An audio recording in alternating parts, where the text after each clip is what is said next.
वाहिगुरु। साध संगत जी माफ करना, थोड़ी जी नैटवर्क प्रॉब्लम जिहड़ी आ गई सी। लाइट बंद होके जिहड़ी है दोबारा ऑन हुई है, जिहदा करके जो नैटवर्क सी वो चला गया। वाहिगुरु जी का खालसा, वाहिगुरु जी की फतेह। साध संगत जी, सतगुरां दी बख्शी 19ਵੀਂ पौड़ी की आपां जो विचार है वो कर रहे हैं। गुरु अमरदास महाराज सच्चे पातशाह बख्शिश करते आ, कहते कि मनुख जिहड़ा है अंदरों उहदा जीवन माड़ा होवे ते बाहरों वो निर्मल कर्म करके विखावे, भेख दे नाल परमात्मा की प्राप्ति नहीं है।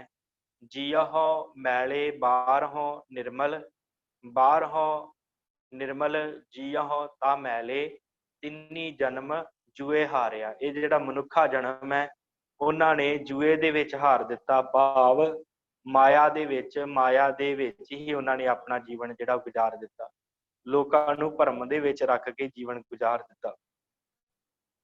ਇਹ ਤ੍ਰਿਸ਼ਨਾ ਵੱਡਾ ਰੋਗ ਲੱਗਾ, ਮਰਨ ਮਨੋ ਵਿਸਾਰਿਆ। ਇਹ ਜਿਹੜੀ ਤ੍ਰਿਸ਼ਨਾ ਹੈ ਨਾ, ਸ਼ਬਦ ਤ੍ਰਿਸ਼ਨਾ ਪੜਨਾ ਹੈ ਤੇ ਅਰਥ ਇਹਦੇ ਤ੍ਰਿਸ਼ਨਾ ਹੀ ਹਨ। ਇਹ ਤ੍ਰਿਸ਼ਨਾ ਵੱਡਾ ਰੋਗ ਲੱਗਾ, ਇਹ ਮਾਇਆ ਦੀ ਬੜੀ ਵੱਡੀ ਤ੍ਰਿਸ਼ਨਾ ਰੋਗ ਦੇ ਰੂਪ ਦੇ ਵਿੱਚ ਲੱਗੀ ਹੋਈ ਹੈ ਮਨੁੱਖ ਨੂੰ।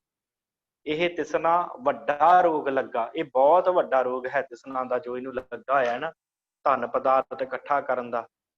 ਇਹ ਭੇਖ ਦੇ ਵਿਖਾਵੇ ਕਰਕੇ ਧਨ ਪਦਾਰਥ ਇਕੱਠਾ ਕਰਦਾ ਹੈ ਮਨੁੱਖ, ਇਹਨੂੰ ਬੜਾ ਵੱਡਾ ਰੋਗ ਚਿੰਬੜਿਆ ਹੋਇਆ ਤੇ ਇਹ ਰੋਗ ਇਹਨੂੰ ਅੰਦਰੋਂ ਅੰਦਰ ਹੀ ਖਾਈ ਜਾਂਦਾ ਹੈ। ਇਹ ਤ੍ਰਿਸ਼ਨਾ ਵੱਡਾ ਰੋਗ ਲੱਗਾ, ਮਰਨ ਮਨੋ ਵਿਸਾਰਿਆ। ਮਨੁੱਖ ਨੇ ਮਰਨਾ ਜਿਹੜਾ ਹੈ ਨਾ, ਉਹ ਮਨ ਦੇ ਵਿੱਚੋਂ ਵਿਸਾਰ ਦਿੱਤਾ ਹੈ।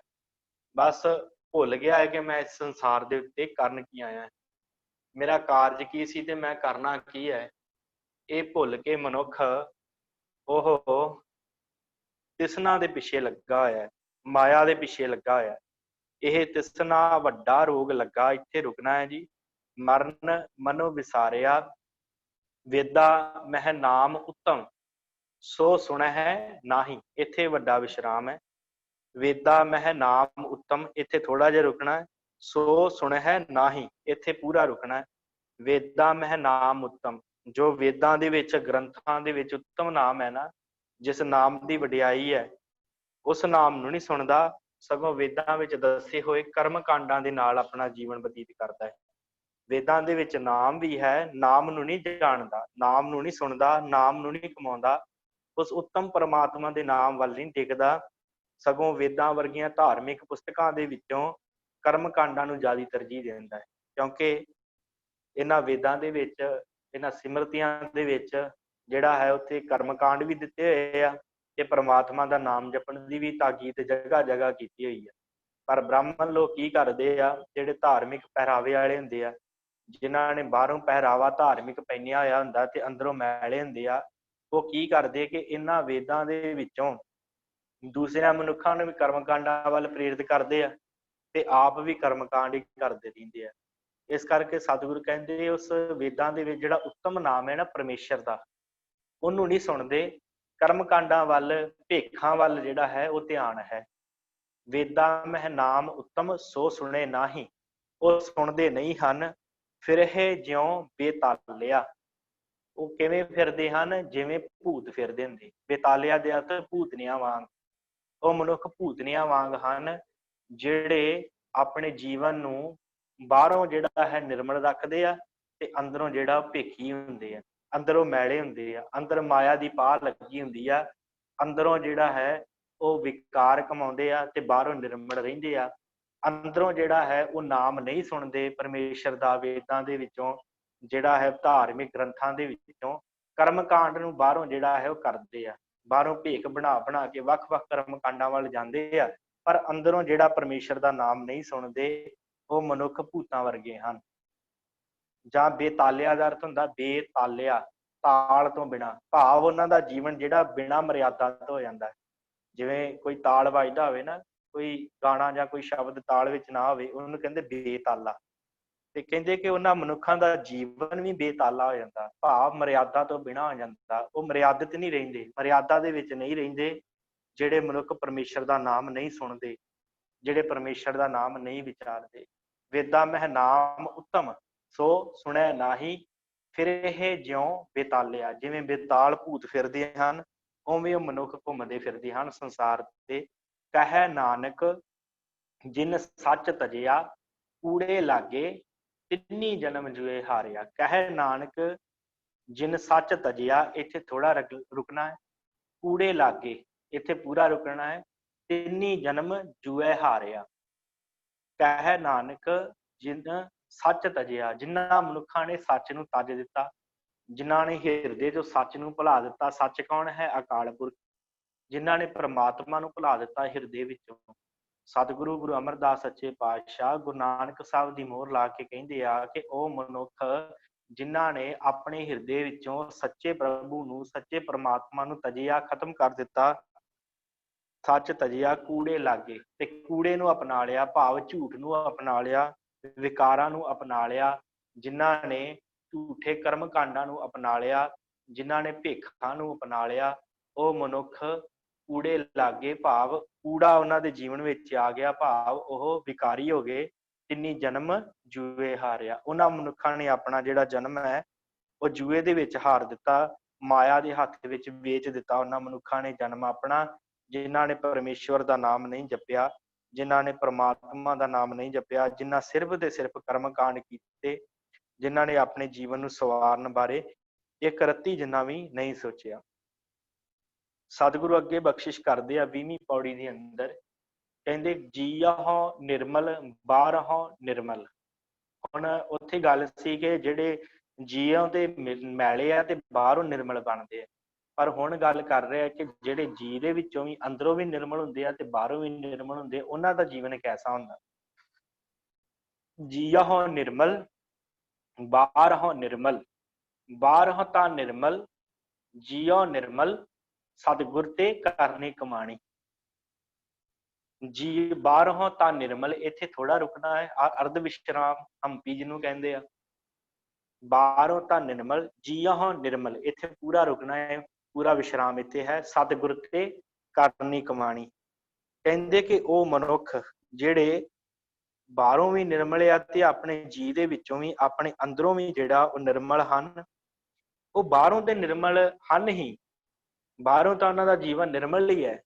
ਬਾਹਰੋਂ ਤੇ ਉਹ ਇਹ ਜਿਹੜੇ ਅੰਮ੍ਰਿਤਧਾਰੀ ਤਿਆਰ ਬਰ ਤਿਆਰ ਰਹਿੰਦੇ ਹੀ ਆ। ਬਾਹਰੋਂ ਤੇ ਉਹ ਜਿਹੜੇ ਧਾਰਮਿਕ ਪਹਿਰਾਵਾ ਪਾ ਕੇ ਤਿਆਰ ਬਰ ਤਿਆਰ ਰਹਿੰਦੇ ਹੀ ਆ। ਬਾਹਰੋਂ ਤੇ ਨਿਰਮਲ ਜੀਵਨ ਬਤੀਤ ਕਰਦੇ ਹੀ ਆ, ਪਰ ਜੀਉ ਜਿਹੜਾ ਨਿਰਮਲ ਬਤੀਤ ਕਰਨਾ ਜੀਵਨ, ਉਹ ਕਿਹਦੇ ਦੁਆਰਾ ਪ੍ਰਾਪਤ ਹੁੰਦਾ ਹੈ? ਸਤਿਗੁਰ ਤੇ ਕਰਨੀ ਕਮਾਣੀ। ਉਹ ਆਚਰਣ, ਉਹ ਚੰਗਾ ਜੀਵਨ ਜਿਹੜਾ ਹੈ, ਕਰਨੀ ਉਹ ਕਮਾਈ ਜਿਹੜੀ ਹੈ, ਉਹ ਕਿਹਦੇ ਤੋਂ ਪ੍ਰਾਪਤ ਹੁੰਦੀ ਹੈ? ਅੰਦਰਲਾ ਜੀਵਨ ਕਿਤੋਂ ਪ੍ਰਾਪਤ ਹੁੰਦਾ? ਸਤਿਗੁਰ ਤੇ ਕਰਨੀ ਕਮਾਣੀ। ਸਤਿਗੁਰੂ ਤੋਂ ਇਹ ਕਰਨੀ ਕਮਾਣੀ ਭਾਵ ਇਹ ਜੀਵਨ ਪ੍ਰਾਪਤ ਹੁੰਦਾ ਹੈ। ਕਰਨੀ ਦਾ ਅਰਥ ਹੁੰਦਾ ਆਚਰਣ, ਕਮਾਣੀ ਭਾਵ ਕਮਾਈ। ਇਹ ਜਿਹੜੀ ਉੱਚੇ ਸੁੱਚੇ ਆਚਰਣ ਦੀ ਕਮਾਈ ਹੈ ਨਾ, ਇਹ ਸਤਿਗੁਰੂ ਤੋਂ ਪ੍ਰਾਪਤ ਹੁੰਦੀ ਹੈ। ਬਾਹਰੋਂ ਨਿਰਮਲ, ਬਾਹਰੋਂ ਤਾਂ ਭੇਖ ਹਰ ਕੋਈ ਬਣਾ ਲੈਂਦਾ ਹੈ, ਬਾਹਰੋਂ ਤਾਂ ਹਰ ਕੋਈ ਨਿਰਮਲ ਹੋ ਜਾਂਦਾ ਹੈ, ਬਾਹਰੋਂ ਤਾਂ ਹਰ ਕੋਈ ਕਹਿੰਦਾ ਕਿ ਮੈਂ ਅੰਮ੍ਰਿਤਧਾਰੀ ਹਾਂ, ਤਿਆਰ ਬਰ ਤਿਆਰ ਖਾਲਸਾ ਆਪਣੇ ਨਾਮ ਦੇ ਪਿੱਛੇ ਲਾਉਂਦਾ ਹੈ। ਪਰ ਜੀਉ ਨਿਰਮਲ ਜਿਹੜਾ ਹੈ ਉਹ ਸਤਿਗੁਰੂ ਦੁਆਰਾ ਹੀ ਪ੍ਰਾਪਤ ਹੁੰਦਾ ਹੈ। ਉਹ ਬਾਣੀ ਪੜ੍ਹਨ ਨਾਲ ਪ੍ਰਾਪਤ ਹੁੰਦਾ ਹੈ ਜੀਉ ਨਿਰਮਲ। ਜੀਉ ਨਿਰਮਲ ਜਿਹੜਾ ਹੈ ਉਹ ਅੰਦਰੋਂ ਨਿਰਮਲ ਜਿਹੜਾ ਹੈ ਉਹ ਸਤਿਗੁਰੂ ਕਰਦਾ ਹੈ। ਫਿਰ ਉਹਦਾ ਆਚਰਣ ਸਤਿਗੁਰੂ ਉੱਚਾ ਚੁੱਕ ਦਿੰਦਾ ਹੈ ਤੇ ਫਿਰ ਉਹ ਕਮਾਈ ਕਰਦਾ ਹੈ, ਸਤਿਗੁਰੂ ਤੇ ਕਰਨੀ ਕਮਾਣੀ। ਫਿਰ ਉਹਦਾ ਜੀਉ ਜਿਹੜਾ ਨਿਰਮਲ ਹੁੰਦਾ ਹੈ। ਕੂੜ ਕੀ ਸੋਏ ਪਹੁੰਚੈ ਨਾਹੀ। ਸੋਏ ਦਾ ਅਰਥ ਹੁੰਦਾ ਵੈਸੇ ਖਬਰ, ਤੇ ਇੱਥੇ ਆਪਾਂ ਗਾਵਾਂਗੇ ਫੁਰਨਾ। ਕੂੜ ਕੀ ਸੋਏ ਪਹੁੰਚੇ ਨਾਹੀ। ਉਹਨਾਂ ਦੇ ਮਨ ਦੇ ਅੰਦਰ ਕੋਈ ਕੂੜ ਦਾ, ਕੋਈ ਝੂਠ ਦਾ, ਕੋਈ ਵਿਕਾਰ ਦਾ ਫੁਰਨਾ ਫੁਰਦਾ ਹੀ ਨਹੀਂ। ਕੂੜ ਕੀ ਸੋਏ ਪਹੁੰਚੇ ਨਾਹੀ, ਮਨ ਤੱਕ ਕੋਈ ਖਬਰ ਪਹੁੰਚਦੀ ਨਹੀਂ ਕੂੜ ਦੀ, ਝੂਠ ਦੀ, ਮਾਇਆ ਦੀ ਕੋਈ ਖਬਰ ਮਨ ਤੱਕ ਪਹੁੰਚਦੀ ਨਹੀਂ ਆ। ਮਨਸਾ ਸੱਚ ਸਮਾਣੀ। ਉਹਨਾਂ ਦੇ ਮਨ ਦੇ ਵਿੱਚ ਇੱਕ ਹੀ ਮਨਸਾ ਹੁੰਦੀ ਆ ਕਿ ਅਸੀਂ ਸੱਚ ਦੇ ਵਿੱਚ ਸਮਾਏ ਰਹੀਏ, ਅਸੀਂ ਆਪਣੇ ਗੁਰੂ ਦੇ ਚਰਨਾਂ ਦੇ ਵਿੱਚ ਸਮਾਏ ਰਹੀਏ। ਇਸ ਤਰ੍ਹਾਂ ਉਹਨਾਂ ਦਾ ਮਨ ਜਿਹੜਾ ਹੈ ਨਾ ਪ੍ਰਮਾਤਮਾ ਨਾਲ ਜੁੜਿਆ ਰਹਿੰਦਾ। ਕੂੜ ਕੀ ਸੋਏ ਪਹੁੰਚੈ ਨਾਹੀ, ਇੱਥੇ ਰੁਕਣਾ ਹੈ ਜੀ, ਵਿਸ਼ਰਾਮ। ਮਨਸਾ ਸੱਚ ਸਮਾਣੀ। ਉਹਨਾਂ ਦਾ ਮਨ ਜਿਹੜਾ ਹੈ, ਮਨ ਦੀ ਜਿਹੜੀ ਮਨਸਾ ਹੈ, ਮਨ ਦੀ ਜਿਹੜੀ ਇੱਛਾ ਹੈ, ਉਹ ਇਹੀ ਹੁੰਦੀ ਹੈ ਕਿ ਅਸੀਂ ਸੱਚੇ ਪ੍ਰਭੂ ਦੇ ਵਿੱਚ, ਸੱਚੇ ਗੁਰੂ ਦੇ ਚਰਨਾਂ ਦੇ ਵਿੱਚ ਲੱਗੇ ਰਹੀਏ, ਬਾਣੀ ਪੜ੍ਹਦੇ ਰਹੀਏ, ਗੁਰੂ ਗੁਰੂ ਜਪਦੇ ਰਹੀਏ। ਇਸ ਤਰ੍ਹਾਂ ਦੀ ਉਹਨਾਂ ਮਨ ਦੀ ਹਾਲਤ ਹੁੰਦੀ ਹੈ। ਫਿਰ ਉਹ ਜੀਉ ਨਿਰਮਲ ਹੁੰਦੇ ਆ। ਜਨਮ ਰਤਨ ਜਿਨੀ ਖੱਟਿਆ, ਉੱਥੇ ਕਿਹਾ ਸੀ ਕਿ ਜਿਨ੍ਹਾਂ ਨੇ ਜਨਮ ਜੂਏ 'ਚ ਹਾਰ ਦਿੱਤਾ, ਤੇ ਇੱਥੇ ਸਤਿਗੁਰੂ ਬਖਸ਼ਿਸ਼ ਕਰਦੇ ਆ ਕਿ ਜਨਮ ਰਤਨ ਜਿੰਨੀ ਖੱਟਿਆ, ਜਿਨ੍ਹਾਂ ਨੇ ਜੀਵਨ ਰੂਪੀ ਰਤਨ ਨੂੰ ਖੱਟ ਲਿਆ, ਕਮਾ ਲਿਆ ਜੀਵਨ, ਜਿਨ੍ਹਾਂ ਨੇ ਆਪਣਾ ਜੀਵਨ ਸਫਲ ਕਰ ਲਿਆ ਕਹਿ ਲਓ। ਜਨਮ ਰਤਨ ਜਿੰਨੀ ਖੱਟਿਆ ਭਲੇ ਸੇ ਵਣਜਾਰੇ, ਵਣਜਾਰੇ ਦਾ ਅਰਥ ਹੁੰਦਾ ਹੈ ਵਣਜ ਵਪਾਰ ਕਰਨ ਵਾਲੇ। ਉਹ ਮਨੁੱਖ ਧਨ ਹਨ, ਉਹਨਾਂ ਦਾ ਜੀਵਨ ਸਫਲ ਹੈ, ਉਹਨਾਂ ਨੇ ਜੀਵਨ ਦਾ ਰਤਨ ਖੱਟ ਲਿਆ ਹੈ, ਕਮਾ ਲਿਆ ਹੈ। ਉਹ ਭਲੇ ਵਣਜਾਰੇ ਹਨ, ਜਿਨ੍ਹਾਂ ਨੇ ਆਪ ਵੀ ਨਾਮ ਜਪਿਆ ਤੇ ਦੂਸਰਿਆਂ ਨੂੰ ਨਾਮ ਜਪਣ ਦੀ ਪ੍ਰੇਰਨਾ ਕੀਤੀ, ਉਹ ਵਣਜਾਰੇ ਹਨ। ਉਹ ਨਾਮ ਦਾ ਵਪਾਰ ਕਰਨ ਲਈ ਸੰਸਾਰ ਤੇ ਆਉਂਦੇ ਆ ਤੇ ਉਹ ਜੂਏ 'ਚ ਜਨਮ ਨਹੀਂ ਹਾਰਦੇ। ਉਹ ਜਨਮ ਰਤਨ ਨੂੰ ਆਪ ਵੀ ਖੱਟਦੇ ਆ ਤੇ ਦੂਸਰਿਆਂ ਦਾ ਭਲਾ ਵੀ ਕਰਦੇ ਆ ਤੇ ਦੂਸਰਿਆਂ ਨੂੰ ਕਹਿੰਦੇ ਭਾਈ ਤੂੰ ਵੀ ਜਪ, ਤੂੰ ਵੀ ਭਲਾ ਕਰ, ਤੂੰ ਵੀ ਨਾਮ ਜਪ, ਤੂੰ ਵੀ ਸਿਮਰਨ ਕਰ। ਜਨਮ ਰਤਨ ਜਿੰਨੀ ਖੱਟਿਆ ਭਲੇ ਸੇ ਵਣਜਾਰੇ, ਕਹਿ ਨਾਨਕ ਜਿਨ ਮਨ ਨਿਰਮਲ ਸਦਾ ਰਹੇ ਗੁਰ ਨਾਲੇ। ਸਤਿਗੁਰੂ ਕਹਿੰਦੇ ਉਹਨਾਂ ਮਨੁੱਖਾਂ ਦਾ ਮਨ ਨਿਰਮਲ ਹੋ ਸਕਦਾ ਹੈ। ਕਿਹਨਾਂ ਦਾ ਜੀ? ਜਿਹੜੇ ਸਦਾ ਰਹੇ ਗੁਰ ਨਾਲੇ, ਜਿਹੜੇ ਸਦਾ ਹੀ ਗੁਰੂ ਦੇ ਨਾਲ ਲੱਗੇ ਰਹਿਣ, ਸਦਾ ਹੀ ਬਾਣੀ ਦੇ ਨਾਲ ਲੱਗੇ ਰਹਿਣ, ਸਦਾ ਹੀ ਗੁਰੂ ਗੁਰੂ ਜਪਦੇ ਰਹਿਣ, ਸਦਾ ਹੀ ਸਿਮਰਨ ਕਰਦੇ ਰਹਿਣ। ਉਹਨਾਂ ਦਾ ਮਨ ਨਿਰਮਲ ਹੁੰਦਾ ਹੈ, ਉਹਨਾਂ ਦਾ ਜੀ ਨਿਰਮਲ ਹੁੰਦਾ ਹੈ। ਨਹੀਂ ਤੇ ਬਾਹਰੋਂ ਜਿਹੜਾ ਪਹਿਰਾਵਾ ਨਿਰਮਲ ਪਹਿਨ ਲੈਣਾ, ਬਾਹਰੋਂ ਕਕਾਰਾਂ ਦਾ ਧਾਰਨੀ ਹੋ ਜਾਣਾ, ਬਾਹਰੋਂ ਤਿਆਰ ਹੋ ਜਾਣ ਦੇ ਨਾਲ ਜਿਹੜਾ ਜੀ ਨਿਰਮਲ ਨਹੀਂ ਹੁੰਦਾ। ਜੀ ਨਿਰਮਲ ਹੁੰਦਾ ਹੈ ਬਾਣੀ ਪੜ੍ਹਨ ਦੇ ਨਾਲ, ਜੀ ਨਿਰਮਲ ਹੁੰਦਾ ਹੈ ਗੁਰੂ ਨੂੰ ਹਿਰਦੇ 'ਚ ਵਸਾਉਣ ਨਾਲ। ਤੇ ਗੁਰੂ ਕੌਣ ਹੈ? ਸਾਡਾ ਗੁਰਬਾਣੀ। ਜਿਹੜਾ ਜੀਵਨ 'ਚ ਗੁਰਬਾਣੀ ਧਾਰਨ ਕਰਦਾ ਹੈ, ਗੁਰਬਾਣੀ ਨੂੰ ਲੈ ਕੇ ਆਉਂਦਾ, ਉਹਨਾਂ ਦਾ ਮਨ ਨਿਰਮਲ ਹੋ ਜਾਂਦਾ ਹੈ। ਉਹ ਆਪਣਾ ਜਿਹੜਾ ਜੀਵਨ ਸਫਲ ਕਰਕੇ ਜਾਂਦੇ ਆ। ਉਹ ਆਪਣਾ ਜੀਵਨ ਦੀ ਜਿਹੜੀ ਖੱਟੀ ਆ ਨਾ, ਘਾਲ ਕਮਾਈ ਜਿਹੜੀ ਕਰਕੇ ਉਹ ਖੱਟ ਕੇ ਜਾਂਦੇ, ਜੀਵਨ ਨੂੰ ਕਮਾ ਕੇ ਜਾਂਦੇ ਆ। ਉਹ ਆਪਣਾ ਜਨਮ ਜੂਏ ਦੇ ਵਿੱਚ ਨਹੀਂ ਹਾਰਦੇ, ਮਾਇਆ ਦੇ ਹੱਥ ਆਪਣਾ ਜੀਵਨ ਨਹੀਂ ਜਿਹੜਾ ਹੈ ਉਹ ਬਤਾਉਂਦੇ। ਹੁਣ ਸਤਿਗੁਰੂ ਸੱਚੇ ਪਾਤਸ਼ਾਹ ਕਿਰਪਾ ਕਰਦੇ ਆ ਕਿ ਜਿਨ੍ਹਾਂ ਨੇ ਆਪਣੇ ਜੀਵਨ ਦੀ ਕਮਾਈ ਕਰਨੀ ਆ, ਜੀ ਨੂੰ ਨਿਰਮਲ ਕਰਨਾ, ਉਹਨਾਂ ਦੇ ਵਾਸਤੇ ਰਸਤਾ ਕੀ ਹੈ? ਸਤਿਗੁਰੂ ਕਹਿੰਦੇ ਜੇ ਕੋ ਸਿੱਖ ਗੁਰੂ ਸੇਤੀ ਸਨਮੁਖ ਹੋਏ।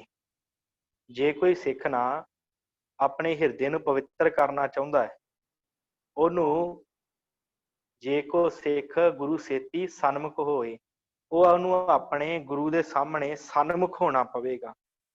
ਆਪਣੇ ਗੁਰੂ ਦੁਆਰਾ ਸ਼ਬਦ ਨੂੰ ਕਮਾਉਣਾ ਪਏਗਾ, ਗੁਰੂ ਦੇ ਸਨਮੁਖ ਹੋ ਕੇ ਹੀ ਚੱਲੇਗਾ। ਫਿਰ ਉਹਦਾ ਜੀਵਨ ਜਿਹੜਾ ਉਹ ਚੰਗਾ ਬਣਨਾ ਹੈ।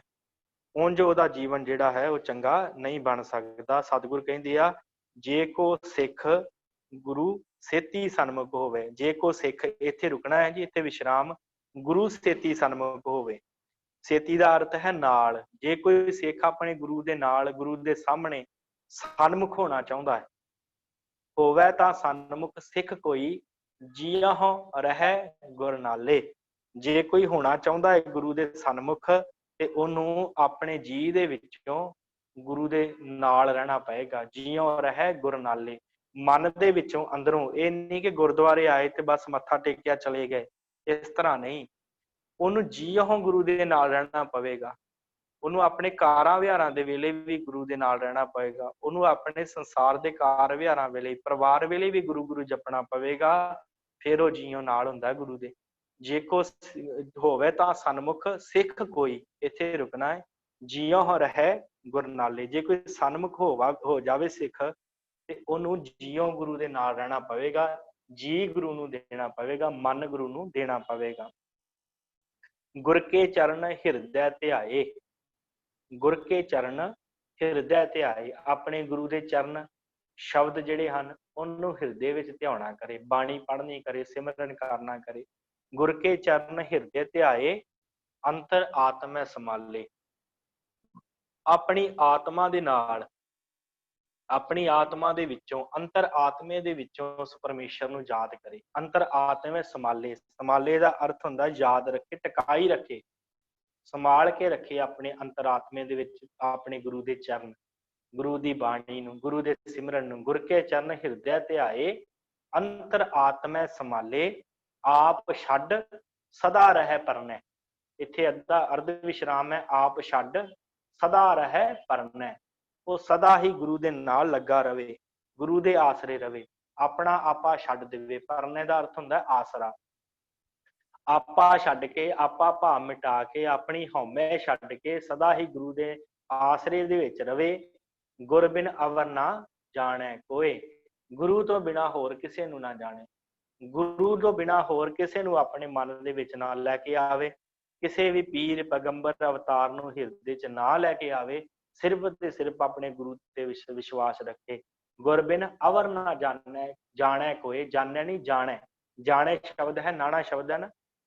ਆਪ ਛੱਡ ਸਦਾ ਰਹਿ ਪਰਣੈ, ਗੁਰ ਬਿਨ ਅਵਰ ਨਾ ਜਾਣੈ ਕੋਇ, ਕਹਿ ਨਾਨਕ ਸੁਣੋ ਸੰਤੋ, ਸੋ ਸਿੱਖ ਸਨਮੁਖ ਹੋਏ। ਸਤਿਗੁਰੂ ਕਹਿੰਦੇ ਆ, ਅਸਲ 'ਚ ਸਨਮੁਖ ਉਹਨੂੰ ਕਿਹਾ ਜਾਂਦਾ ਹੈ। ਸੰਤੋ ਮੇਰੀ ਸੁਣੋ ਗੱਲ, ਇਹ ਗੁਰਮੁਖ ਪਿਆਰਿਓ, ਹੋਏ ਮੇਰੇ ਸਿੱਖੋ, ਸਨਮੁਖ ਉਹਨੂੰ ਕਿਹਾ ਜਾਂਦਾ ਹੈ ਜਿਹੜਾ ਆਪਣਾ ਮਨ ਮਾਰ ਕੇ ਸਾਰਾ ਕੁਝ ਗੁਰੂ ਤੇ ਛੱਡ ਦੇਵੇ। ਕਹਿ ਨਾਨਕ ਸੁਣੋ ਸੰਤੋ, ਸੋ ਸਿੱਖ। ਸੋਜ ਕਿਹੜਾ? ਸੋ ਸਿੱਖ ਜਿਹੜਾ ਆਪ ਛੱਡ ਸਦਾ ਰਹਿ ਪਰਣੈ, ਜਿਹੜਾ ਗੁਰ ਕੇ ਚਰਨ ਹਿਰਦੇ ਤੇ ਆਏ, ਜਿਹੜਾ ਜਿਉ ਰਹਿ ਗੁਰ ਨਾਲੇ, ਉਹ ਸਿੱਖ। ਕਹਿ ਨਾਨਕ ਸੁਣੋ ਸੰਤੋ, ਸੋ ਸਿੱਖ ਸਨਮੁਖ ਹੋਏ। ਉਸ ਸਿੱਖ ਨੂੰ ਸਨਮੁਖ ਜਾਣੋ, ਉਸ ਸਿੱਖ ਨੂੰ ਸਨਮੁਖ ਕਹਿ ਸਕਦੇ ਹਾਂ ਜਿਹੜਾ ਆਪਾਂ ਛੱਡ ਕੇ ਗੁਰੂ ਦੇ ਚਰਨਾਂ ਦੇ ਵਿੱਚ ਜਿਹੜਾ ਹੈ ਲੱਗਾ ਰਵੇ, ਬਾਣੀ ਪੜ੍ਹਦਾ ਰਵੇ, ਸਿਮਰਨ ਕਰਦਾ ਰਵੇ। ਅਸਲ ਦੇ ਵਿੱਚ ਉਸ ਮਨੁੱਖ ਨੂੰ, ਉਸ ਸਿੱਖ ਨੂੰ ਸਨਮੁਖ ਗਿਣਿਆ ਜਾ ਸਕਦਾ। ਹੁਣ ਸਨਮੁਖ ਦੀ ਗੱਲ ਕੀਤੀ ਹੈ ਤੇ ਫਿਰ ਵੇਮੁਖ ਦੀ ਗੱਲ ਵੀ ਆਉਣੀ ਹੈ।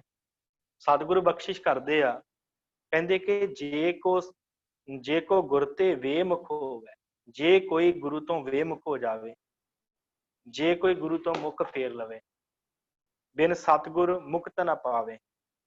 ਬਿਨਾਂ ਸਤਿਗੁਰੂ ਤੋਂ ਉਹਦੀ ਬੰਦ ਖਲਾਸੀ ਨਹੀਂ ਹੋਣੀ। ਸਤਿਗੁਰ ਮੁਕਤ ਨਾ ਪਾਵੇ, ਬਿਨਾਂ ਸਤਿਗੁਰੂ ਤੋਂ ਜਿਹੜਾ ਹੈ ਸਿੱਖ ਦੀ ਬੰਦ ਖਲਾਸੀ ਨਹੀਂ ਹੈ। ਗੁਰੂ ਤੋਂ ਬਿਨਾਂ ਹੋਰ ਕੋਈ ਰਸਤਾ ਨਹੀਂ ਹੈ। ਜੇ ਕੋ ਗੁਰ ਤੇ ਵੇਮੁਖ ਹੋਵੇ, ਵੇਮੁਖ ਉੱਥੇ ਸਨਮੁਖ ਸੀ, ਇੱਥੇ ਵੇਮੁਖ ਭਾਵ ਗੁਰੂ ਤੋਂ ਮੂੰਹ ਘੁਮਾ ਲਵੇ, ਬਾਣੀ ਪੜ੍ਹਨੀ ਛੱਡ ਦੇ, ਸਿਮਰਨ ਕਰਨਾ ਛੱਡ ਦੇ, ਉਹਨੂੰ ਕਹਿੰਦੇ ਆ ਵੇਮੁਖ। ਜੇ ਕੋ ਗੁਰ ਤੇ ਵੇਮੁਖ ਹੋਵੇ, ਜੇ ਕੋ ਗੁਰ ਤੇ ਵੇਮੁਖ ਹੋਵੇ, ਇੱਥੇ ਰੁਕਣਾ ਹੈ। ਬਿਨ ਸਤਿਗੁਰ ਮੁਕਤ ਨਾ ਪਾਵੇ, ਬਿਨਾਂ ਸਤਿਗੁਰੂ ਤੋਂ ਮੁਕਤੀ ਦੀ ਦਾਤ ਨਹੀਂ ਪ੍ਰਾਪਤ ਹੋ ਸਕਦੀ। ਪਾਵੈ ਮੁਕਤ ਨਾ ਹੋਰ ਥੈ ਕੋਈ, ਪੁੱਛੋ ਬਵੇਕੀਆਂ ਜਾਏ। ਪਾਵੈ ਮੁਕਤ ਨਾ ਹੋਰ ਥੈ ਕੋਈ, ਹੋਰ ਥਾਂ ਤੋਂ ਕਿਤਿਓਂ ਵੀ ਉਹਨੂੰ ਮੁਕਤੀ ਨਹੀਂ ਮਿਲ ਸਕਦੀ। ਕਿਸੇ ਪੀਰ ਪੈਗੰਬਰ ਅਵਤਾਰ ਕੋਲੋਂ, ਕਿਸੇ ਮੂਰਤੀ ਕੋਲੋਂ ਉਹਨੂੰ ਮੁਕਤੀ ਨਹੀਂ ਮਿਲ ਸਕਦੀ। ਸਤਿਗੁਰੂ ਕਹਿੰਦੇ ਭਾਵੇਂ ਬਵੇਕੀਆਂ ਕੋਲੋਂ, ਭਾਵ ਜਿਹੜੇ ਵਿਚਾਰਵਾਨ ਲੋਕ ਹਨ, ਜਿਹੜੇ ਪਰਮਾਤਮਾ ਦੇ ਨਾਲ ਜੁੜੇ ਹੋਏ ਆ, ਉਹਨਾਂ ਨੂੰ ਜਾ ਕੇ ਪੁੱਛ ਕੇ ਵੇਖ ਲਓ, ਗੁਰੂ ਤੋਂ ਬਿਨਾਂ ਕਿਤੇ ਵੀ ਮੁਕਤੀ ਨਹੀਂ ਮਿਲ ਸਕਦੀ।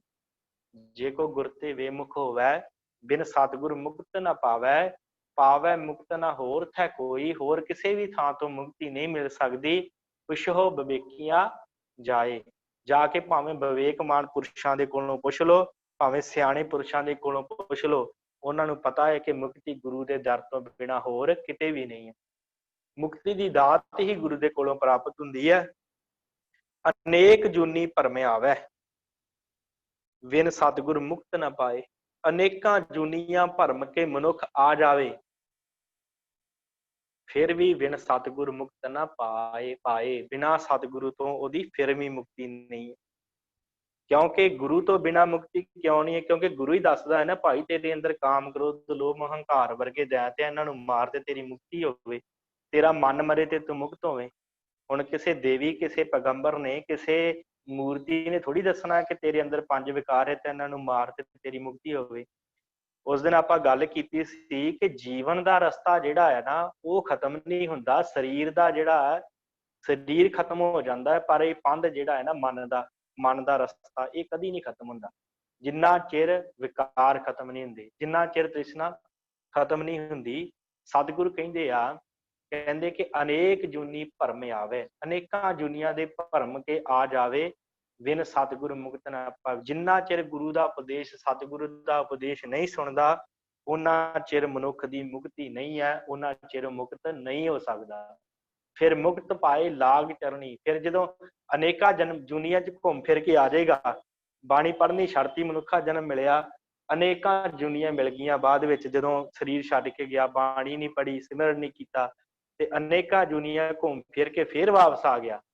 ਫਿਰ ਮੁਕਤ ਪਾਏ ਲਾਗ ਚਰਣੀ, ਫਿਰ ਜਦੋਂ ਆ ਕੇ ਦੁਬਾਰਾ ਬਾਣੀ ਹੁਣ ਵੀ ਪੜ੍ਹਨੀ ਪਵੇਗੀ, ਬਾਣੀ ਫਿਰ ਪੜ੍ਹਨੀ ਪਵੇਗੀ ਮੁਕਤ ਹੋਣ ਵਾਸਤੇ। ਫਿਰ ਮੁਕਤ ਪਾਏ ਲਾਗ ਚਰਣੀ, ਫਿਰ ਜਦੋਂ ਆ ਕੇ ਦੁਬਾਰਾ ਗੁਰੂ ਦੇ ਚਰਨਾਂ ਦੇ ਵਿੱਚ ਲੱਗੇਗਾ, ਫਿਰ ਮੁਕਤ ਪਾਏ ਲਾਗ ਚਰਣੀ। ਮੁਕਤੀ ਕਿੱਥੇ ਹੈ?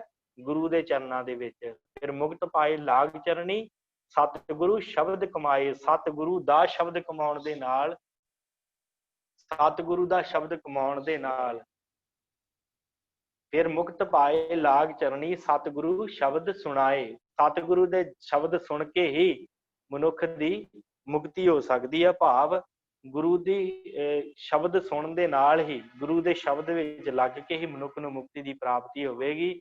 ਅਨੇਕ ਜੂਨੀ ਭਰਮ ਆਵੈ, ਬਿਨ ਸਤਿਗੁਰ ਮੁਕਤ ਨਾ ਪਾਏ। ਤੇ ਸ਼ਬਦ ਸਤਿਗੁਰ ਹੈ। ਫਿਰ ਮੁਕਤ ਪਾਏ ਲਾਗ ਚਰਣੀ, ਸਤਿਗੁਰੂ ਸ਼ਬਦ ਸੁਣਾਏ। ਫਿਰ ਜਦੋਂ ਅਨੇਕਾਂ ਜੂਨੀਆਂ ਚ ਮਨੁੱਖ ਘੁੰਮ ਕੇ ਫਿਰ ਕੇ ਫੇਰ ਆ ਕੇ ਮਨੁੱਖਾ ਜਨਮ ਪ੍ਰਾਪਤ ਹੋ ਜੇ, ਤੇ ਉਹਦੇ ਵਿੱਚ ਵੀ ਆ ਕੇ ਕੀ ਕਰਨਾ ਪਵੇਗਾ ਜੀ? ਸ਼ਬਦ ਸੁਣਨਾ ਪਏਗਾ, ਬਾਣੀ ਪੜ੍ਹਨੀ ਪਏਗੀ, ਕੀਰਤਨ ਸੁਣਨਾ ਪਏਗਾ, ਨਾਮ ਸੁਣਨਾ ਪਏਗਾ। ਸਤਿਗੁਰੂ ਸ਼ਬਦ ਸੁਣਾਏ, ਤੇ ਸ਼ਬਦ ਸਤਿਗੁਰੂ ਹੈ। ਸਤਿਗੁਰੂ ਸ਼ਬਦ ਸੁਣਾਏ, ਕਹਿ ਨਾਨਕ ਵਿਚਾਰ ਦੇਖੋ। ਸਤਿਗੁਰੂ ਕਹਿੰਦੇ ਆ ਵਿਚਾਰ ਕੇ ਦੇਖ ਲਓ ਭਾਈ। ਭਾਵੇਂ ਵਿਚਾਰਵਾਨਾਂ ਕੋਲ, ਵਿਵੇਕੀਆਂ ਕੋਲ ਬੈਠ ਕੇ ਵੇਖ ਲਓ, ਵਿਚਾਰ ਕਰਕੇ ਵੇਖ ਲਓ ਇਸ ਗੱਲ ਤੇ। ਕਹਿ ਨਾਨਕ ਵਿਚਾਰ ਦੇਖੋ, ਬਿਨ ਸਤਿਗੁਰ ਮੁਕਤ ਨਾ ਪਾਏ। ਬਿਨਾਂ ਸਤਿਗੁਰੂ ਤੋਂ ਮੁਕਤੀ ਦੀ ਦਾਤ ਕਿਸੇ ਨੂੰ ਵੀ ਪ੍ਰਾਪਤ ਨਹੀਂ ਹੋ ਸਕਦੀ। ਸਤਿਗੁਰ ਕਹਿੰਦੇ ਭਾਵੇਂ ਜਿੱਥੇ ਮਰਜ਼ੀ ਭੱਜ ਲੈ, ਭਾਵੇਂ 84 ਲੱਖ ਜੂਨੀਆਂ ਦੇ ਵਿੱਚ ਘੁੰਮ ਕੇ ਆ ਜਾ, ਪਰ ਅਖੀਰ ਨੂੰ ਫੇਰ ਤੈਨੂੰ ਗੁਰੂ ਦੇ ਦੁਆਰੇ ਤੋਂ ਹੀ ਮੁਕਤੀ ਮਿਲਣੀ ਹੈ। ਇਸ ਕਰਕੇ ਸਾਨੂੰ ਆਪਣੇ ਵੱਡੇ ਭਾਗ ਸਮਝਣੇ ਚਾਹੀਦੇ ਆ ਕਿ ਸਤਿਗੁਰਾਂ ਨੇ ਸਾਨੂੰ ਇਹ ਬੜੀ ਵੱਡੀ ਦਾਤ ਤੇ ਬਾਣੀ ਦਾ ਜਹਾਜ਼ ਦਿੱਤਾ ਹੈ, ਤੇ ਬਾਣੀ ਪੜ੍ਹਨ ਵਾਸਤੇ ਸਾਨੂੰ ਜੋ ਸਤਿਗੁਰਾਂ ਨੇ ਬਖਸ਼ਿਸ਼ ਕੀਤੀ ਹੈ, ਤੇ ਜੇ ਅਸੀਂ ਬਾਣੀ ਨਾਲ ਜੁੜਾਂਗੇ ਫਿਰ ਹੀ ਸਾਡੀ ਮੁਕਤੀ ਹੈ। ਉਸ ਤਰ੍ਹਾਂ ਮੁਕਤੀ ਜਿਹੜੀ ਹੈ ਨਹੀਂ ਪ੍ਰਾਪਤ ਹੋ ਸਕਦੀ। ਸੋ ਸਤਿਗੁਰਾਂ ਨੇ ਜੋ ਇਹ 22 ਆਪਾਂ ਪੌੜੀਆਂ ਕਰ ਚੁੱਕੇ ਹਾਂ, ਤੇ ਮੁਕਤੀ ਦੀ ਦਾਤ ਸਤਿਗੁਰਾਂ ਦੇ ਕੋਲ ਹੈ। ਹੁਣ ਸਤਿਗੁਰੂ ਕੌਣ ਹੈ, ਉਹਦੇ ਬਾਰੇ ਆਪਾਂ ਜਿਹੜੀ ਵਿਚਾਰ ਹੈ ਕੱਲ ਨੂੰ ਕਰਾਂਗੇ ਕਿ ਸਤਿਗੁਰੂ ਕੌਣ ਹੈ ਤੇ ਸਤਿਗੁਰੂ ਦੀ ਬਾਣੀ ਕੀ ਹੈ। ਤੇ ਜਿਹੜੇ ਬਾਣੀ ਨਹੀਂ ਪੜ੍ਹਦੇ, ਜਿਹੜੇ ਦੂਸਰੀਆਂ ਬਾਣੀਆਂ ਹੋਰ ਗੱਲਾਂ ਕਰਦੇ ਆ, ਉਹ ਕੀ ਹੈ, ਉਹਨਾਂ ਦੇ ਨਾਲ ਜੀਵਨ ਕਿਵੇਂ ਵਿਗੜਦਾ ਹੈ, ਤੇ ਬਾਣੀ ਪੜ੍ਹਨ ਦੇ ਨਾਲ ਕਿਵੇਂ ਸਵਰਦਾ ਹੈ, ਅਸਲ ਗੁਰੂ ਕੌਣ ਹੈ, ਉਹ ਆਪਾਂ ਵਿਚਾਰ ਕੱਲ ਨੂੰ ਕਰਨੀ ਹੈ। ਗੁਰੂ ਅਰਜਨ ਦੇਵ, ਅੱਜ ਗੁਰੂ ਅਰਜਨ ਦੇਵ ਜੀ ਦਾ ਗੁਰਤਾ ਗੱਦੀ ਦਿਵਸ ਹੈ। ਸੋ ਮੈਂ ਬੇਨਤੀ ਕਰਾਂ ਗਿਆਨੀ ਪਰਮਜੀਤ ਸਿੰਘ ਜੀ, ਉਹ ਤੁਹਾਡੇ ਨਾਲ ਸਤਿਗੁਰਾਂ ਦੇ ਜੀਵਨ ਦੇ ਬਾਰੇ ਕੁਝ ਵਿਚਾਰ ਕਰਨਗੇ। ਉਪਰੰਤ ਆਪਾਂ ਸਮਾਪਤੀ ਕਰਾਂਗੇ। ਅੱਜ ਕਿਉਂਕਿ ਥੋੜਾ ਲਾਈਟ ਬੰਦ ਹੋਣ ਦਾ ਕਰਕੇ ਨੈਟਵਰਕ ਵੀ ਚਲਾ ਗਿਆ ਸੀ, ਤੇ ਮੈਨੂੰ ਲੱਗਦਾ ਸਮਾਂ ਵਧੇਰੇ ਹੋ ਗਿਆ, ਪਰ ਫਿਰ ਵੀ ਆਪਾਂ ਜਿਹੜਾ ਕੁਝ 5-7 ਮਿੰਟ ਦੀ ਵਿਚਾਰ ਕਰਕੇ ਸਮਾਪਤੀ ਕਰਦੇ ਹਾਂ। ਸੋ ਆਪ ਜੀ ਦਾਸ ਦੀ ਫਤਿਹ ਪ੍ਰਵਾਨ ਕਰਨੀ। ਵਾਹਿਗੁਰੂ ਜੀ ਕਾ ਖਾਲਸਾ, ਵਾਹਿਗੁਰੂ ਜੀ ਕੀ ਫਤਿਹ। ਗਿਆਨੀ ਪਰਮਜੀਤ ਸਿੰਘ। ਵਾਹਿਗੁਰੂ ਜੀ ਕਾ ਖਾਲਸਾ, ਵਾਹਿਗੁਰੂ ਜੀ ਕੀ ਫਤਿਹ। ਤਖਤ ਬੈਠਾ ਅਰਜੁਨ ਗੁਰੂ, ਸਤਿਗੁਰ ਕਾ ਖਿਵੈ ਚੰਦੋਆ। ਅੱਜ 5ਵੇਂ ਪਾਤਸ਼ਾਹ ਗੁਰੂ ਅਰਜਨ ਦੇਵ ਸਤਿਗੁਰਾਂ ਦਾ ਗੁਰਤਾ ਗੱਦੀ ਪੁਰਬ। ਅੱਜ ਦੇ ਦਿਨ ਹੀ ਗੁਰੂ ਰਾਮਦਾਸ ਸਾਹਿਬ ਸੱਚੇ ਪਾਤਸ਼ਾਹ ਜੀ ਨੇ ਆਪਣੇ ਤਖਤ ਤੇ ਬਿਠਾ ਕੇ ਇਹ ਗੁਰਿਆਈ ਦੀ ਜਿਹੜੀ ਦਾਤ ਹੈ, ਇਹ ਗੁਰੂ ਅਰਜਨ ਦੇਵ ਸੱਚੇ ਪਾਤਸ਼ਾਹ ਜੀ ਨੂੰ ਬਖਸ਼ਿਸ਼ ਕੀਤੀ ਸੀ।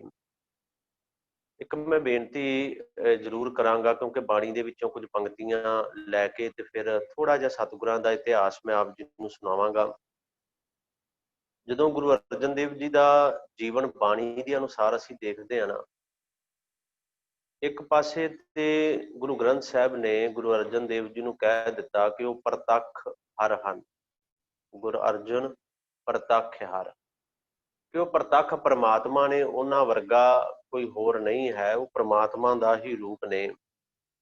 ਇੱਥੋਂ ਤੱਕ ਵੀ ਬੋਲ ਬਾਣੀ ਨੇ ਕਹੇ ਕਿ ਜਪਿਓ ਜਿਨ ਅਰਜੁਨ ਦੇਵ ਗੁਰੂ, ਫਿਰ ਸੰਕਟ ਜੋਨ ਗਰਭ ਨਾ ਆਇਓ। ਜਿਨ੍ਹਾਂ ਨੇ ਗੁਰੂ ਅਰਜਨ ਦੇਵ ਸੱਚੇ ਪਾਤਸ਼ਾਹ ਨੂੰ ਜਪਿਆ, ਉਹਨਾਂ ਦੀ ਬਾਣੀ ਨੂੰ ਸੁਣਿਆ, ਪੜ੍ਹਿਆ, ਆਨੰਦ ਮਾਣਿਆ, ਉਹ ਦੁਬਾਰਾ ਗਰਭ ਜੋਨ ਨਾ ਆਇਓ। ਕਦੇ ਗਰਭ ਜੂਨੀ ਦੇ ਵਿੱਚ ਉਹ ਦੁਬਾਰਾ ਨਹੀਂ ਆਏ। ਇੱਕ ਗੁਰੂ ਗ੍ਰੰਥ ਸਾਹਿਬ ਦੇ ਅੰਦਰ ਗੁਰੂ ਅਰਜਨ ਦੇਵ ਜੀ ਦੇ ਪਰਥਾਏ ਹੋਰ ਬੜੇ ਕਮਾਲ ਦਾ ਬਚਨ ਨੇ, ਕਿਉਂਕਿ ਗੁਰੂ ਅਰਜਨ ਦੇਵ ਸਾਹਿਬ ਸੱਚੇ ਪਾਤਸ਼ਾਹ ਪਹਿਲੇ ਗੁਰੂ ਨੇ ਜਿਨ੍ਹਾਂ ਦਾ ਜਨਮ ਹੀ ਗੁਰੂ ਘਰ ਦੇ ਅੰਦਰ ਹੋਇਆ। ਭਾਈ ਲਹਿਣਾ ਵੀ ਹੋਰ ਧਰਮ ਦੇ ਵਿੱਚੋਂ ਆਏ ਗੁਰੂ ਨਾਨਕ ਸਾਹਿਬ ਦੇ ਕੋਲ। ਬਾਬਾ ਅਮਰਦਾਸ ਗੰਗਾ ਤੇ ਜਾਂਦੇ ਰਹੇ। ਭਾਈ ਜੇਠਾ ਜੀ ਵੀ ਗੁਰੂ ਰਾਮਦਾਸ ਸਾਹਿਬ ਦਾ ਰੂਪ ਬਣੇ। ਪਰ ਜਦੋਂ ਗੁਰੂ ਅਰਜਨ ਦੇਵ ਜੀ ਦਾ ਜੀਵਨ ਪੜ੍ਹਦੇ ਆ ਨਾ, ਤੇ ਇੱਥੇ ਨਾਨਾ ਜੀ ਵੀ ਗੁਰੂ ਨੇ, ਘਰੋਂ ਹੀ ਇਹ ਦਾਤ ਮਿਲਦੀ ਪਈ ਹੈ। ਨਾਨਾ ਜੀ ਵੀ ਗੁਰੂ ਨੇ ਤੇ ਪਿਤਾ ਜੀ ਨੂੰ ਵੀ ਗੁਰਿਆਈ ਦੀ ਦਾਤ ਜਿਹੜੀ ਉਹ ਮਿਲੀ ਹੈ।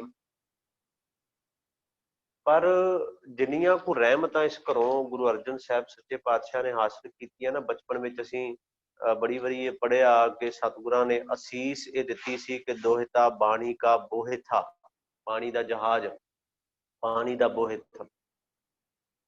ਸਮਾਂ ਲੰਘਦਾ ਗਿਆ, ਜਦੋਂ ਗੁਰੂ ਰਾਮਦਾਸ ਸਾਹਿਬ ਜੀ ਨੂੰ ਗੁਰਿਆਈ ਦੀ ਦਾਤ ਮਿਲੀ, ਇਹ ਵਡਿਆਈਆਂ ਮਿਲੀਆਂ। ਵੱਡਾ ਪੁੱਤਰ ਇਹ ਪ੍ਰਿਥੀਆ,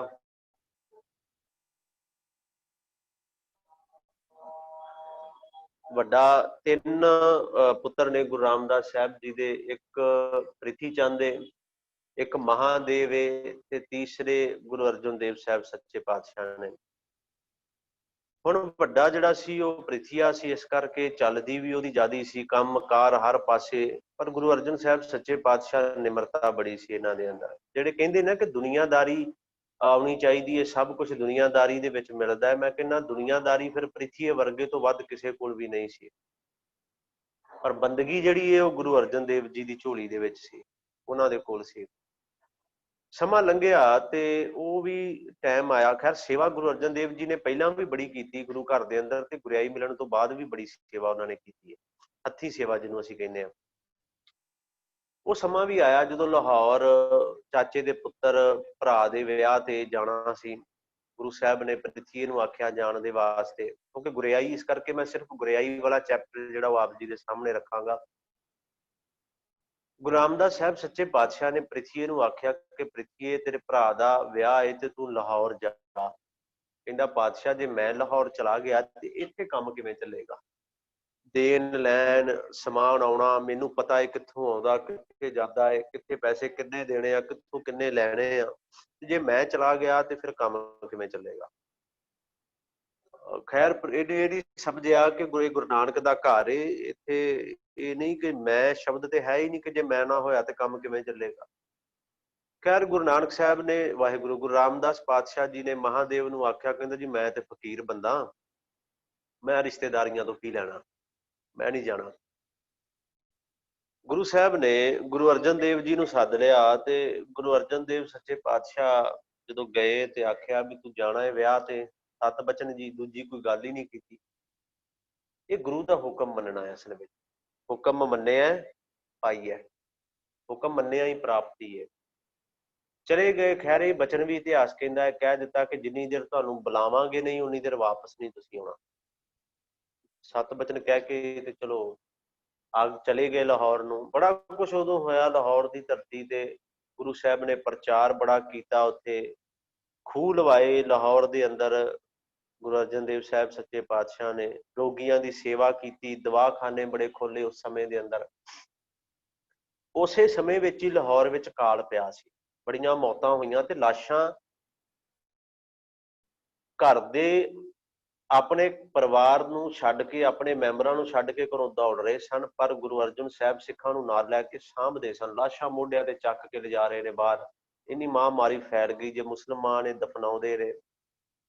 ਸਮਾਂ ਲੰਘਦਾ ਗਿਆ ਤੇ ਗੁਰੂ ਸਾਹਿਬ ਵੱਲੋਂ, ਗੁਰੂ ਰਾਮਦਾਸ ਪਾਤਸ਼ਾਹ ਜੀ ਵੱਲੋਂ ਕੋਈ ਜਵਾਬ ਨਹੀਂ ਆਇਆ, ਵਾਪਸ ਨਹੀਂ ਸੱਦਿਆ ਗਿਆ। ਹੁਣ ਮਨ ਲੋਚਦਾ ਹੈ ਮੈਂ ਵਾਪਸ ਜਾਵਾਂ, ਪਰ ਜਾਵਾਂ ਕਿਵੇਂ? ਫਿਰ ਕਹਿੰਦੇ ਇੱਕ ਚਿੱਠੀ ਭੇਜੀ ਗੁਰੂ ਅਰਜਨ ਸਾਹਿਬ ਸੱਚੇ ਪਾਤਸ਼ਾਹ ਨੇ। ਉਹਦੇ ਅੰਦਰ ਨਾ ਆਪਣੇ ਮਨ ਦੇ ਬਲਬਲੇ ਲਿਖੇ, ਮੇਰਾ ਮਨ ਲੋਚੈ ਗੁਰਦਰਸ਼ਨ ਤਾਈਂ।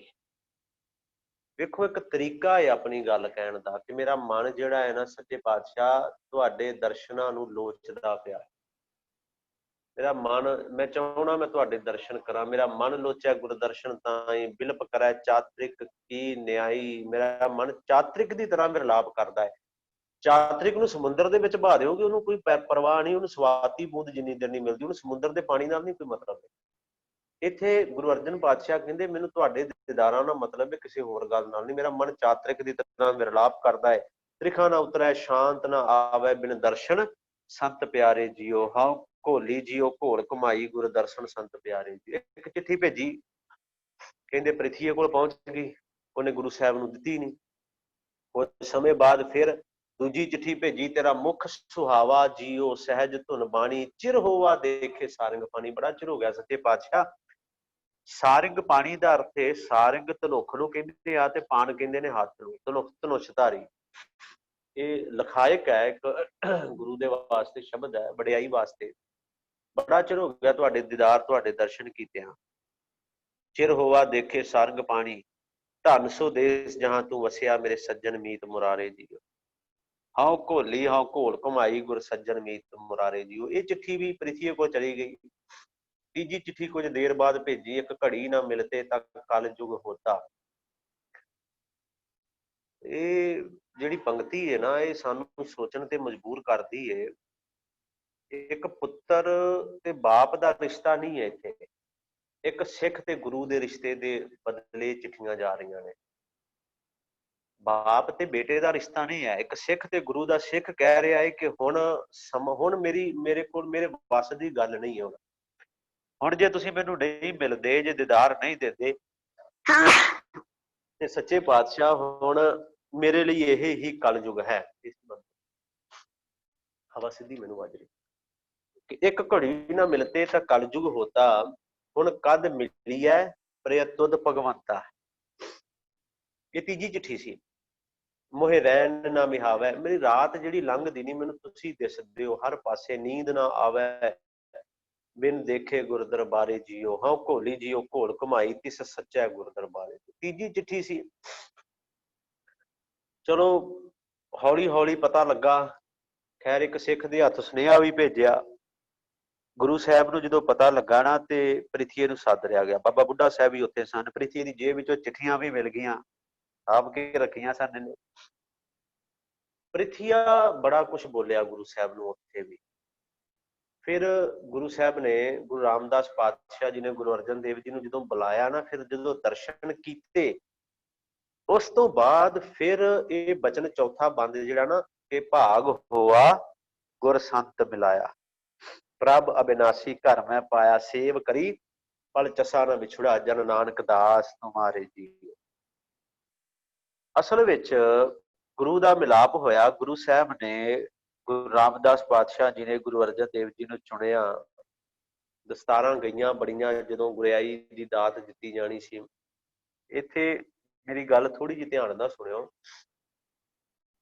ਇੱਥੇ ਨਾ ਦੋ ਪੱਗਾਂ ਬੰਨੀਆਂ ਗਈਆਂ ਸਨ ਜਿਸ ਦਿਨ ਗੁਰਿਆਈ ਦਿੱਤੀ ਗਈ ਨਾ। ਭਾਈ ਦਾਸੂ ਤੇ ਦਾਤੂ ਜੀ, ਗੁਰੂ ਜਾਂ ਮੈਂ ਸਿੱਧੇ ਸ਼ਬਦ ਕਵਾਂ, ਭਾਈ ਲਹਿਣੇ ਦੇ ਪਰਿਵਾਰ ਵੱਲੋਂ ਵੀ ਵਾਹਿਗੁਰੂ, ਗੁਰੂ ਅੰਗਦ ਸਾਹਿਬ ਜੀ ਦੇ ਪਰਿਵਾਰ ਵੱਲੋਂ ਵੀ ਇੱਕ ਦਸਤਾਰ ਆਈ। ਗੁਰੂ ਨਾਨਕ ਸਾਹਿਬ ਜੀ ਦਾ ਪਰਿਵਾਰ ਭਾਵ ਸ੍ਰੀ ਚੰਦ ਜੀ ਹਰੀ, ਉਹਨਾਂ ਵੱਲੋਂ ਵੀ ਇੱਕ ਦਸਤਾਰ ਉਹ ਲੈ ਕੇ ਪਹੁੰਚੇ। ਉੱਥੇ ਨਾ ਦੋ ਦਸਤਾਰਾਂ ਉਸ ਦਿਨ ਬੰਨੀਆਂ ਗਈਆਂ, ਇੱਕ ਪ੍ਰਿਥੀ ਚੰਦ ਨੂੰ, ਇੱਕ ਗੁਰੂ ਅਰਜਨ ਦੇਵ ਜੀ ਨੂੰ। ਤੇ ਇਤਿਹਾਸ ਨੇ ਲਿਖਿਆ ਹੈ ਕਿ ਮਰਨੇ ਦੀ ਪੱਗ ਪ੍ਰਿਥੀਏ ਬੱਧੀ, ਵੀ ਜਿਹੜੀ ਬਾਪ ਦੇ ਮਰਨ ਤੋਂ ਬਾਅਦ, ਚੜ੍ਹਾਈ ਕਰਨ ਤੋਂ ਬਾਅਦ ਵੱਡੇ ਪੁੱਤਰ ਨੂੰ ਦਸਤਾਰ ਦਿੱਤੀ ਜਾਂਦੀ, ਉਹ ਤੇ ਪ੍ਰਿਥੀਏ ਨੂੰ ਹੀ ਮਿਲੀ, ਵੱਡਾ ਸੀ ਉਹ। ਮਰਨੇ ਦੀ ਪੱਗ ਪ੍ਰਿਥੀਏ ਬੱਧੀ, ਪਰ ਇਤਿਹਾਸ ਨੇ ਆਖਿਆ ਕਹਿੰਦੇ ਗੁਰਿਆਈ ਦੀ ਪੱਗ ਅਰਜਨ ਲੱਧੀ। ਗੁਰਿਆਈ ਦੀ ਜਿਹੜੀ ਦਸਤਾਰ ਸੀ ਨਾ, ਵਡਿਆਈ ਸੀ, ਉਹ ਗੁਰੂ ਅਰਜਨ ਸਾਹਿਬ ਸੱਚੇ ਪਾਤਸ਼ਾਹ ਨੂੰ ਮਿਲੀ, ਉਹਨਾਂ ਹਾਸਲ ਕੀਤੀ। ਪ੍ਰਿਥੀਏ ਨੇ ਗੁਰੂ ਅਰਜਨ ਸਾਹਿਬ ਵਾਲੀ ਦਸਤਾਰ ਖੋਹ ਵੀ ਲਈ, ਖਿੱਚ ਵੀ ਲਈ, ਇਹਦਾ ਮੈਂ ਹੱਕਦਾਰ ਹਾਂ। ਪਰ ਇੱਕ ਗੱਲ ਸਮਝ ਲਓ, ਇਹਦਾ ਹੱਕਦਾਰ ਉਹ ਹੈ ਜਿਹਨੂੰ ਗੁਰੂ ਦੇ ਘਰੋਂ ਮਾਣ ਮਿਲਦਾ ਹੈ, ਵਡਿਆਈ, ਜਿਹਦੇ ਅੰਦਰ ਨਿਮਰਤਾ ਸਭ ਤੋਂ ਵੱਡੀ ਗੱਲ। ਇਹ ਕਿਸੇ ਚਤੁਰਾਈ ਵਾਲੇ ਨੂੰ ਨਹੀਂ, ਇਹ ਨਹੀਂ ਕਿ ਮੈਂ ਚਤੁਰ ਬਣਾ, ਮੈਂ ਸਿਆਣਾ ਬਣਾ, ਮੈਂ ਕੰਮ ਧੰਦੇ ਵਿੱਚ ਬਣਾ ਤੇ ਮੈਨੂੰ ਇਹ ਸਭ ਕੁਛ ਮਿਲੇ। ਗੁਰਿਆਈ ਜਿਹੜੀ ਹੈ ਨਾ, ਜਿਹੜੇ ਬਚਨ ਨੇ ਨਾ, ਭੋਲੇ ਭਾਏ ਮਿਲਿਆ ਰਘੁਰਾਇਆ, ਅਸਲ ਵਿੱਚ ਉਹ ਗੱਲ ਹੈ।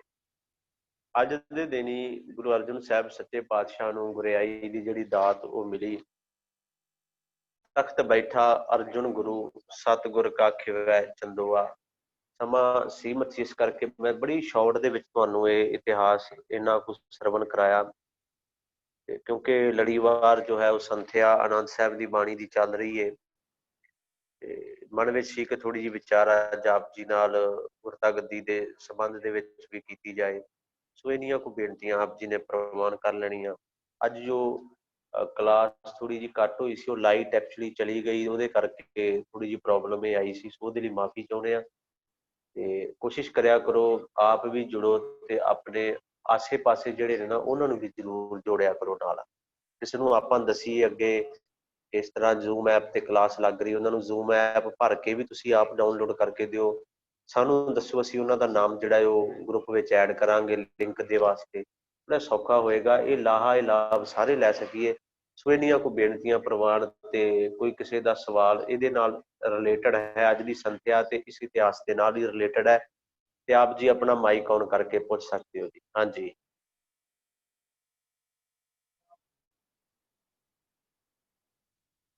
ਠੀਕ ਹੈ ਜੀ, ਮੈਨੂੰ ਲੱਗਦਾ ਕਿਸੇ ਦਾ ਸਵਾਲ ਨਹੀਂ ਹੈ, ਤੇ ਸਮਾਂ ਵੀ ਐਕਚੁਅਲੀ ਹੋ ਗਿਆ ਥੋੜਾ ਜਿਹਾ ਉੱਪਰ ਹੋ ਗਿਆ ਹੈ।